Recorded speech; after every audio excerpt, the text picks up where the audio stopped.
अस्सलाम वालेकुम रहमतुल्लाहि व बरकातुहू।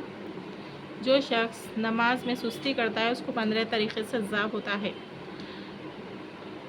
5 तरह दुनिया में और 3 तरह मौत के वक्त और 3 तरह ख़बर में और 3 तरह ख़बर से निकलने के बाद। दुनिया के 5 तो ये है कि अव्वल ये कि उसकी ज़िंदगी में बरकत नहीं रहती, दूसरा ये कि सुलह का नूर उसके चेहरे से हटा दिया जाता है, तीसरा ये कि उसके नेक कामों का अजर हटा दिया जाता है, चौथा ये कि उसकी दुआएं कबूल नहीं होती, पाँचवा ये कि नेक बंदों में उसका दुआ में इस्तिक़ाक़ नहीं रहता। और मौत के वक्त 3 के अज़ाब ये है, अव्वल ज़िल्लत से मरता है, दूसरा भूखा मरता है और तीसरा प्यास की शिद्दत से मरता है।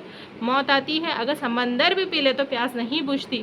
ख़बर के 3 अज़ाब ये है, अव्वल इस पर ख़बर इतनी तंग हो जाती है कि पसलियाँ एक दूसरे में घुस जाती है, दूसरा ख़बर में आग जला दी जाती है, तीसरा ख़बर में एक सांप इस पर ऐसी शक्ल का मुसल्लत हो जाता है जिसकी आँखें आग की होती है और नाखून लोहे के इतने लंबे कि एक दिन पूरा चलकर भी उनके ख़त्म तक पहुंचा जाए।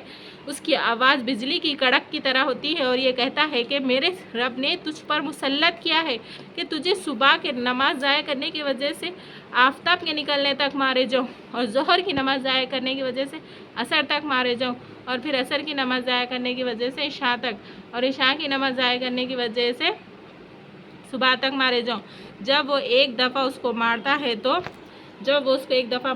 उसकी वजह से वो मुर्दा 70 हाथ ज़मीन में दस जाता है। इस तरह क़यामत तक उसको अज़ाब होता रहेगा।